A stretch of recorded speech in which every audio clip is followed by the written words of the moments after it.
Assalamualaikum warahmatullahi wabarakatuh. Terima kasih teman-teman sudah berkunjung ke channel Kuliah Manajemen bersama saya Albert Stenado. Dalam video kali ini kita akan membahas tentang bagaimana proses pengapalan barang oleh eksportir, bagaimana proses penguangan dokumen bagi eksportir, dan apa saja prosedur yang perlu dijalani dalam kegiatan ekspor. Untuk lebih jelasnya, silakan simak terus video ini sampai habis. Kuliah nggak perlu lama-lama, yang penting serap ilmunya. Jadi jangan lupa subscribe, like, dan share, dan nyalakan loncengnya untuk bisa selalu update diskusi mata kuliah manajemen secara gratis. Teman-teman, saat ini persaingan dalam era globalisasi ini semakin tinggi seperti kita tahu ya. Salah satu kesempatan yang dapat kita maksimalkan ialah ekspor produk lokal. Tetapi harus diingat, dalam memperkenalkan produk lokal juga ada syarat dan prosedur ekspor yang harus kita pahami. Hal pertama yang harus kita siapkan sebelum dapat melakukan ekspor ialah memiliki perusahaan legal atau berbadan hukum, memiliki NPWP, serta memiliki izin yang dikeluarkan pemerintah. Prosedur ekspor di Indonesia sebenarnya mudah, hanya saja kadang banyak istilah yang kurang familiar seperti inquiry, overseas, order sheet, letter of credit, cargo, shipping, dan beberapa istilah lain. Istilah-istilah tersebut merupakan beberapa prosedur ekspor yang harus kita ketahui ya teman-teman ya. Secara singkat, prosedur ekspor dibagi menjadi 4 langkah utama. Yang pertama yaitu sales of contract, di mana hal pertama yang perlu kita butuhkan ialah produk. Tentu saja ini merupakan hal awal yang kita persiapkan. Memiliki produk dengan kualitas yang baik, harus diingat kualitas yang baik. Harus diingat ya, kualitas yang baik. Karena kita akan memperkenalkan produksi dalam negeri ke dunia internasional. Pastinya akan sangat membanggakan jika kita dapat turut serta mengharumkan nama bangsa dengan kualitas produksi dalam negeri yang terjamin. Kemudian promosi produk bisa melalui kamar dagang dan industri atau perdagangan dan sebagainya. Kemudian jika sudah memiliki pembeli, jangan lupa memberikan inquiry. Biasanya berisi deskripsi barang, mutu, dan juga harga. Permintaan dari pembeli atau inquiry atas barang kita tanggapi dengan memberikan oversheet untuk mempertegas deskripsi, harga, dan mutu barang yang kita tawarkan. Biasanya dalam oversheet ini disertakan juga metode pembayaran serta pengiriman. Setelah kita dan calon pembeli menyepakati hasil dari perundingan produk, harga, dan pengiriman, sekarang kita membahas purchase order atau order sheet dan sales kontrak kepada pembeli. Pembeli akan mengirimkan sales confirmation kepada eksportir sebagai tanda jadi transaksi. Yang kedua yaitu letter of credit atau LC. Letter of credit adalah langkah kedua dari prosedur ekspor, di mana bank penerbit memberikan jaminan pada eksportir sesuai dengan instruksi dari pembeli atau importir. Hal ini penting dilakukan untuk saling menjaga perihal pembayaran. Biasanya importir akan menghubungi bank devisa untuk membuka LC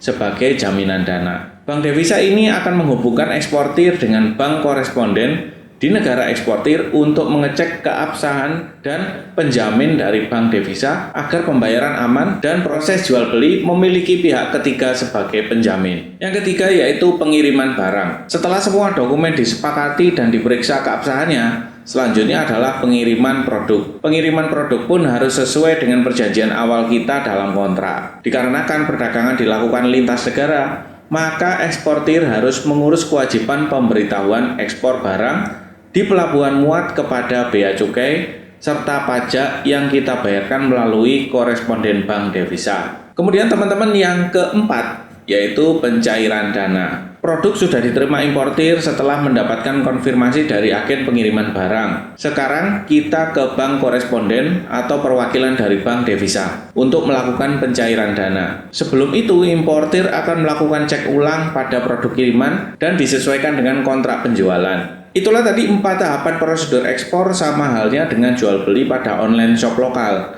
Hanya saja waktu kita melakukan ekspor, ada beberapa ketentuan tambahan sesuai dengan aturan perundang-undangan antar negara. Di Indonesia sendiri ada beberapa barang yang akan diawasi dengan ketat, barang yang akan bisa diekspor atau barang dengan izin khusus. Barang dan produk yang dapat mengganggu pasokan dalam negeri akan membutuhkan izin khusus dari Kementerian Perdagangan dan kementerian terkait. Jadi, walaupun prosedur ekspor kita telah lengkap, setidaknya kita membutuhkan izin khusus untuk barang-barang berikut. Misalnya barang peternakan, sapi bukan bibit, bibit sapi, kulit buaya, binatang liar, dan tumbuhan. Kalau produk industri misalnya sisa dan scrap dari besi, baja stainless, tembaga, kuningan, dan aluminium. Produk perkebunan misalnya inti kelapa sawit. Kalau produk perikanan misalnya seperti ikan Napoleon, benih ikan bandeng, benih lobster, dan lain-lain. Kemudian produk pertambangan, gas, minyak, petroleum, perak, emas, biji, logam mulia. Tidak hanya itu, ada pula beberapa produk yang dilarang untuk diekspor. Jadi akan benar-benar percuma mengikuti prosedur ekspor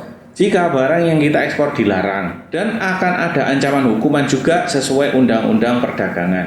Beberapa barang yang dilarang untuk diekspor misalnya produk kehutanan seperti kayu bulat, bantalan kereta api, bahan baku serpe, dan lain sebagainya. Kalau produk pertanian bisa jadi anak ikan dan ikan arwana, ikan hias botia, udang galak ukuran 8 cm, benih ikan sidat, dan lain-lain. Produk lautan seperti pasir laut, produk pertambangan seperti biji timah, logam, atau senyawanya yang mengandung timah dan batu mulia, dan residu yang mengandung arsenik. Setelah mengetahui bagaimana prosedur ekspor dan apa saja syarat serta beberapa produk yang harus memiliki izin khusus dan produk yang tidak boleh diekspor, kita bisa mulai melakukan developing produk dan juga mengikuti beberapa kelompok eksportir yang ada di kota kita. Kita juga bisa memperoleh pendalaman mengenai ekspor dan impor melalui Dinas Perdagangan dan Perindustrian. Itu tadi teman-teman pembahasan tentang proses pengapalan barang oleh eksportir dan juga proses penguangan dokumen bagi eksportir. Jika ada saran dan pertanyaan silahkan tulis di kolom komentar. Terima kasih sudah menyimak video ini sampai habis. Sampai ketemu di video-video berikutnya. Semoga bermanfaat. Assalamualaikum warahmatullahi wabarakatuh. Kuliah nggak perlu lama-lama, yang penting serap ilmunya. Jadi jangan lupa subscribe, like, dan share, dan nyalakan loncengnya untuk bisa selalu update diskusi mata kuliah manajemen secara gratis.